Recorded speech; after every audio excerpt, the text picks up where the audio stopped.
In this video, I'm going to cover how do we answer questions 9 through 18. This is from Intro to Logarithms, Try These Problems. And so it's specifically saying use a calculator. So remember, if we do not see a log, if we do not see a value here, it is base 10. And on our calculator, if we just hit log, it would represent base 10. I will demonstrate how do we translate into a different base in this video. So base 10, I only have to hit the log button. So I'm going to hit log of 8, and I would round this to the nearest, thousands. I'll make sure that for any assessment you take, you know exactly what to round to. If it was to the nearest thousands, it'd be 0.903. Let's take a look at number 10. I do want to show you two different ways to do number 10. First is you can find the ln key. I can move the calculator up here. Ln is directly below log, and we have ln of 4, and we have an answer of approximately 1.386. But if you have forgotten, another way to write ln, or natural log, is log base e. So this is log base e 4. We want to evaluate that. So an alternative way to do that would to hit the math key, hit the arrow up 3 times on this calculator and pressing enter. And now I want an e as the base. So e is also the same key as ln. I have to hit the blue button. We have e, and now the number behind it will be a 4, and we get the exact same answer. So however you want to type that in, but I do want you to see how these two are equivalent. Let's go ahead and look at number 11. Okay, now what's important about number 11 is you recognize that log base 10 of 3 is one portion. We'll take it times 2 and then add 3, because what we're doing is we're following PEMDAS, and we're following PEMDAS from top down.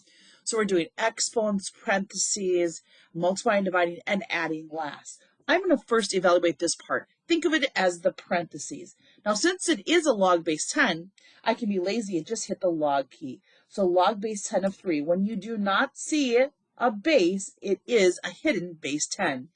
I have this portion. I'm going to take it times the 2 up front, and I'll add 5 afterwards. The order you do this in will determine if your answer is correct. If I'm rounding this to the nearest thousands, I would have 5.954. Let's look right now at number 12. 12 is different. Now in number 12, they've put parentheses around the 3 and 5. So we actually have 2 times log base 10 of 8 in this problem. 2, and since it's a log base 10, I just simply can hit log, and 3 plus 5, and parentheses, and we have an answer of approximately 1.806. Let me see if I can do that. That makes it a little bit clearer. Let's look at number 13. Number 13. There's no work to do, but I first need to do this portion that I'm underlining. Then I'll take it times 5 and add 3 last. So when I see ln, remember I have the choice of just hitting the ln key, which most of us will become accustomed to doing, or I could type in log base e. ln in parentheses is going to be a -2. We're going to come back to that.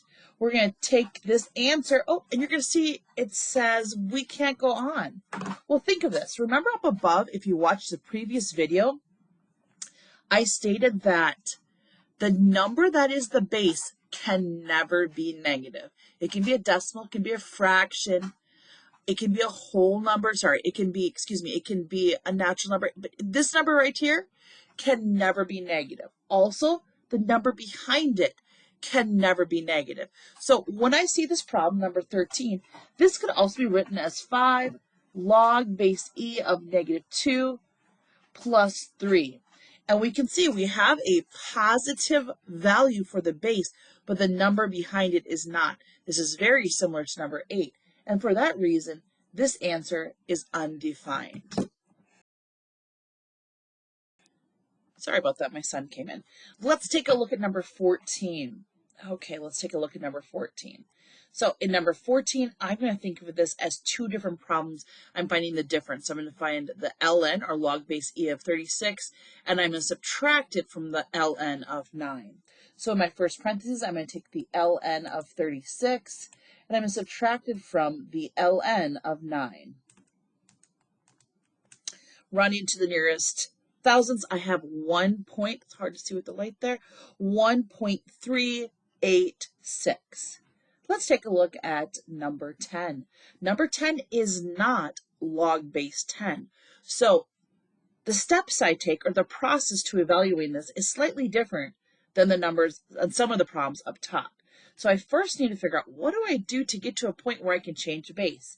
We're going to hit the math key on the left-hand side, and I'm going to hit up 3 times, and now after pressing enter, I can change the base to a 4, and the value behind is 1024. We don't have to round this to the nearest thousands. We have an exact answer of 5. We'll do the same thing for number 16. I'm going to hit math. I'm going to go up 3, and we're going to change the base to an 8, and the value behind is a 12. So 1.19, and if we round to the nearest thousands, I would say 1.195.